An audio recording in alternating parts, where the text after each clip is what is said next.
Hello and welcome to today's podcast. This is me, Trina Kavanagh-Thomas. I'm a writer, creative, and a healer. Today I'm here with Serina. Serina is going to talk about her incredible journey and what she has built, because what she's done right now is that she's created an incredible intuitive business, not just intuitive, but very highly spiritual. And she looks into past lives. She looks into helping you create that future vision that you've always wanted. She just helps you come back to yourself. And she works with incredible mums to do that and share her gifts among the world. Welcome. Hello, thank you for having me. No worries. As this is quite a new podcast, which is going out in the new year, we were kind of like chatting before we come on, weren't we? Mm-hmm. And we were talking about, what it's like being in a spiritual business. I think maybe it's just spiritual businesses that go through this, or maybe it's all businesses that go through this as well. where we're working our way through the world, but we want to be just as. We Yes. want to be just as we shine out. Absolutely. Yeah.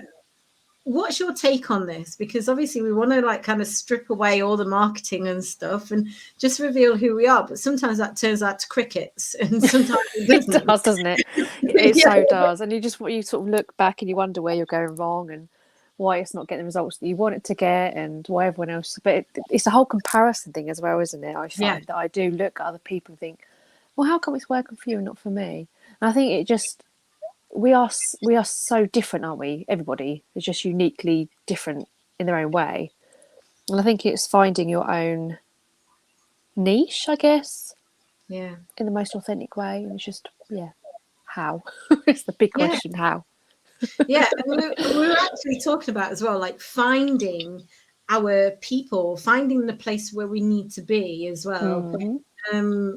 And that led me to sharing a story with you about my husband when he was like trying to catch his first, because he was young and he's a hunter anyway, he's trying to catch his first rabbit, and it took him a year to catch his first rabbit. But it was only when he changed and moved from one area and went to a different woods, that's where he found his rabbits. So which was an analogy, and then that led us on to the conversation of changing maybe social medias or changing where we are or something. Yeah, absolutely. It's better kind of taking a step back, isn't it? Reflecting on what you've done, how far it's got you, and whether you need to change tact a little bit. And it's very symbolic with the rabbits and changing the actual position of where he was to finally get that catch.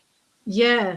I suppose, like what just kind of like flicked into my mind then, and it was like almost like a visual when you see a rabbit running and then the rabbit it changes direction when it's being chased after.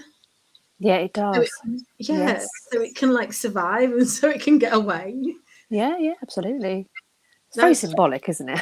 Yeah. So when you just mentioned it was very symbolic. Do you do this is really interesting. I really want to ask you, do you do spirit animals as well? Is that something do you know? No, it's not. I do have an oracle card deck, so I can kind of draw upon it, but it's not something that I do within my business. Do you know what I mean? I don't tend to. But when I do Reiki healing, or if I do a card reading, I will sometimes get visions of animals come in. Yeah. And then I'll ask that person, does this animal mean something to you? And then we'll look at the meaning. So I guess I do, but not as a not completely, if that makes sense. Yeah. It'd be really good actually if I probably get someone on the podcast one day who does spirit animals as well. Yeah, it'd be really interesting. Yeah, and it is really interesting because actually this poncho that I'm wearing actually has a real rabbit tail. Rabbit fur, not tail, but it's like rabbit fur on the end. It's got like a little pom-pom rabbit fur. So it's really weird how we're actually talking about rabbits. Yeah, rabbits is a thing that's kind how of bizarre. It is. It's very. We have to go look at rabbit meanings now. Yeah, no, it's never bizarre. It's never bizarre, is it, in our world? No. I don't think anything. Yeah, I don't think anything's ever bizarre. Tell me, what is the most bizarre thing that comes up in your work, in what you do, your creations? What bizarre things? Yeah. Do you know, when I do past life regression, it's fascinating what comes up in those sessions for people. And I think what is fascinating is when people can, past life regression, it helps you make connections to your current life, and sort of aspects of past lives that don't serve you anymore, and you need to heal them and let them go. But one lady had recently, she's actually made connections with her current partner from a past life, and they've both been in a similar past life together. Wow. It absolutely incredible. And she sort of looked up the history of this person that she was, and it all makes complete sense. And this guy that she was with is kind of the guy that she's with now, and incredible. That's bizarre. That's really bizarre. That is crazy. Mm. Yeah, it really is. And because I've seen parts of past lives, but I've never like fully gone down the route of having like past life regression done. Oh, it's just fascinating. Yeah, I bet it is. I bet like the history and how everything links together, and it's really weird how they're linked together from a different life. They've obviously come together again, and obviously come together for a reason. Mm-hmm. It's then knowing what that reason is, because a lot of it is soul contracts and promises that you've made with another soul to come into this life and do it all again. And it's then working out, well, why? What are we up to? What are we doing here? But when you do a past life regression and they come out of the regression itself, I love seeing their face when things click, when things make sense, and they're like, oh, this is why I do that, and that's why I've got that, and oh, I understand it all now. It's just amazing. I love it. And then when you bring the healing aspect into it as well, healing that past life and cancelling or, what's the word, with contracts and promises that they may have brought into this life that don't serve them anymore. When they've kind of cut those energetic cords and, kind of healed it all, the lightness they feel, it's like, oh God, it's like a weight's lifted. And it's such an honour to be part of that journey. Wow. It's lovely. Yeah.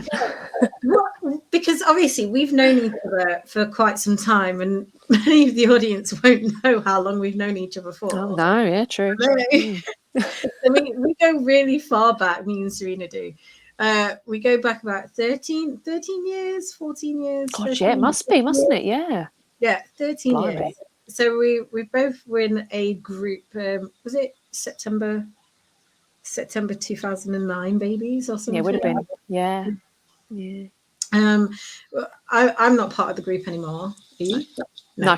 We're both not part of the group anymore. But anyway, we've moved on from those times, and we've both kind of gone down that route of of looking into the way life is lived differently, so to speak. Spirits and guides, and we've both gone down that kind of, and it is an incredible path to do. Oh, it is, yeah. But you're almost like finding your, and we spoke about this before we came on here, our authentic self. Yeah. And I don't know about you, I find it incredibly hard at times just being my authentic self, purely because I did say this before, sometimes I land to crickets, so you're not the only one. You're not alone. Yeah. And it's like finding people like each other, it's finding, it is, like I follow your posts, you follow my posts as well. And it is finding more people like us who actually get that there's something, firstly, possibly not right in the world, but secondly, how can we like kind of make a difference? Yes. How can we make a difference, not just in other people's lives, but our own? How do you navigate that territory? Of course, a big question. I know. How do I navigate? So what we talking about? Navigate how do you navigate like what's going on in the world? What we see can still trigger us, but it's still an illusion, and trying to cultivate this new us, this new way of living, because obviously a lot of people don't believe in the same things that we do. No, oh no, absolutely. Do you know what? I've just come to the point. I think before I was getting very frustrated with the way the world was going, and I was very, very passionate about people seeing the other side of things. But I think I've kind of got to the point where I've accepted where people are on their own journeys, Yeah. you know, and their soul has decided at whatever point that the time isn't right at the moment for them to become aware of everything else. Yeah. And I've kind of made peace with that a little bit, you know. Yeah. Does that make sense? Yeah, it makes total sense. And, and it can be really hard because, like, I suppose the last few years have like shown us like there's been like a little bit of a divide between people. Yeah. And either you believe it and you take it all in, or you don't believe it and you step outside of it. And Yes. stepping outside of it, I don't know about you, it can feel incredibly lonely at times. It can, but then I think that's where you then need to go out and actually look for other people like you, Yeah. and actively search and join groups and, converse with other people. Yeah, Yeah, definitely. absolutely. It was very lonely at the start, and it was very frustrating. But it is what it is now. When can I ask? Because obviously we won't keep this conversation too much longer. Can I ask, what was it like when the illusion of like you kind of realised the stuff that was going on in the world wasn't quite as I'll not say the word because people will go, oh my, someone will get triggered somewhere. Yeah. So yes, wasn't quite as au fait as what you felt it was. What happened on that day? Because I know for me, I walked up a field and I was like crying for the world. was you? Okay. Yeah, that was how it was for me. And it's different for everybody, isn't it? Yeah, absolutely. Do you know what? There was an element of me that wasn't surprised, which I don't know what that means. What my soul has done before. Do you know what I mean? To come to the point where I'm not surprised about this, and I think there was a certain knowingness there as well that this world isn't quite what they make it out to be. Yeah. Does that make sense? So yeah, I was. It hit me like a ton of bricks, but at the same time, I was like, yeah, I'm not really surprised, really. Yeah. Yeah, I guess I don't really know how to explain it. No, but you explained it in a way that that felt that is the way that you needed to explain it, and I understand it, and those that are listening to this will understand it as well. Those that really get what you're saying will understand it. Yeah. We know that right now in this world things need to change. And and it's how we change it, but without fighting people.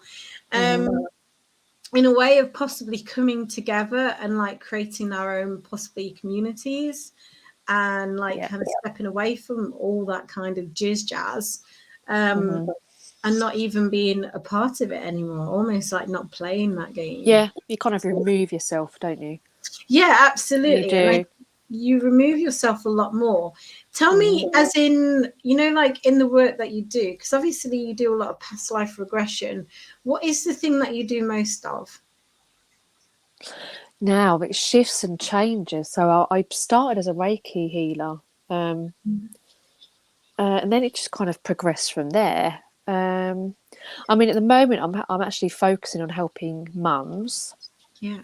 That are how can I say it? Kind of they're at a point in their life where that they have a lot of negative self-talk, negative self-belief patterns, and they constantly put themselves down. They feel lost. They're not sure which direction to take, and I'm kind of on a mission to help those mums return back to who they truly are underneath. Because I think if we've been through trauma or negative experiences, we develop programs and conditioning to then behave and react in a certain way to keep ourselves safe. Yeah, absolutely. And it's all like a nervous what's the word? Nervous system. What's that? Central nervous system. Yeah. And it's just kind of and then those feelings, those energies that get stored within them will manifest in different ways. So some people will experience anxiety, what we call depression.